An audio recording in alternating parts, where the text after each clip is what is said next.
What is up, everybody?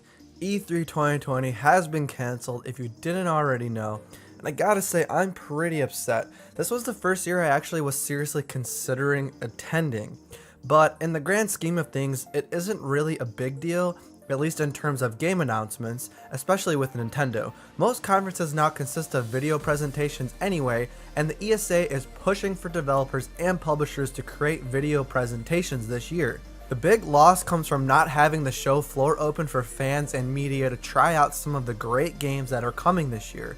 It would be fun for Nintendo to go back to their quirky presentations with puppets and everything, but I do feel the Nintendo Directs are a concise, streamlined approach to game announcements that I definitely appreciate. So with E3 cancelled, what does this mean for Nintendo? Well, they've actually already commented on the matter. This is what they had to say. Nintendo supports the ESA's decision to cancel this year's E3 to help protect the health and safety of everyone in our industry, our fans, our employees, our exhibitors, and our longtime E3 partners. We would like to express our concern and support for all those affected coronavirus outbreak during this challenging time. We'll continue to be flexible and redirect our efforts to other ways of keeping our fans up to date about our activities and products. Because of the coronavirus outbreak, large industry events may be untenable for the foreseeable future, but we are considering various ways to engage with our fans and will have more to share as the year continues. So this doesn't really tell us much, and I'd say what we can assume from here is that we should still expect Nintendo Directs as the main medium to engage us fans in Nintendo's games and products. The big question I have though is what about the Nintendo Treehouse? Immediately following the Nintendo Direct at E3 each year, Nintendo goes into 3 days of their Treehouse live event where Nintendo employees, indie developers, and others come on to showcase and talk about their games. It's actually my favorite part of E3 every single year. Usually these games are on the show floor, but since I don't attend, this is where I get to see them in action. Plus, the developers will often give us more details on their projects and exclusive interviews.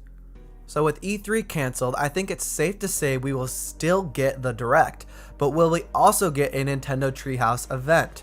It definitely wouldn't be difficult for them to set this up at the Nintendo of America World Headquarters in Seattle, but will they do it? I think they still do it. Even if it's not 3 days long, I'd expect in the next Nintendo Direct, which is way long overdue, they might give us more details on their plans for this year. But if not, then I fully expect to hear something over social media or whatever before we get closer to E3. Maybe they still even set up their E3 website, but it just happens to be a bit different now.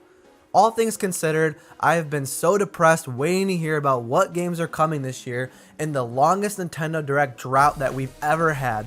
Pokemon Sword and Shield were the last big games to release, and the last Direct was back in September. Because I am not really an Animal Crossing fan, this first half of 2020 is looking to be a lot like last year. The only issue for me is that at least last year at this point, I knew what games were coming, so I was still hyped. Right now, we got nothing. Absolutely nothing. Now, I'm not worried because last year we were in a similar boat, and the back half of the year was jam-packed with fantastic games. Dragon Quest Builders 2, Astral Chain, Pokemon Sword and Shield, Dragon Quest XI's, Marvel Ultimate Alliance, not to mention all the great indie games that we got. I expect this year to be no different, and it has been nice to go back and finish up a lot of the games that were in my backlog.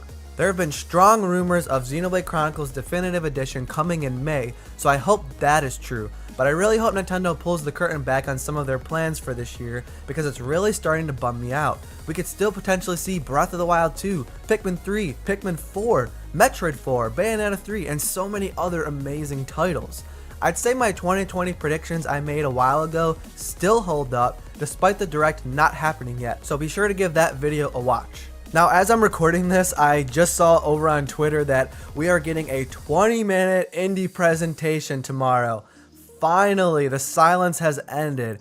I bet in 2 weeks' time we will also get a full Direct, but either way, you guys know I'm a big indie guy, and there are a ton of indies that I want to know more about. Crosscode and Inmost were supposed to come out in 2019, and we haven't heard anything. Both fantastic games. Not to mention the Paper Mario indie game Bug Fables, and of course, the fan favorite on my channel, Hollow Knight Silksong. I cannot wait for tomorrow, and I really hope that they highlight these games. So was anyone planning on going to E3 this year? Had you already bought tickets and booked your travel plans? How do you feel about all this? Please comment below. I really do enjoy the time around E3 every single year. For me, it's almost like a holiday. It's at this time of year that the video game industry has the most eyes on it. Not only does it help my channel, but it's just so fun to get hyped and talk about all the games with everyone. I truly hope all the publishers and developers like Nintendo, Sony, Microsoft, Bethesda, Ubisoft, Devolver Digital, Square Enix, and everyone else still find a way to inform and bring the excitement to the games industry this year. Well, I guess it's time to go back to my calendar and keep marking off the days since the last Direct. It's been over 6 months already, guys. I am going crazy. Alright, I'll see you in the next one.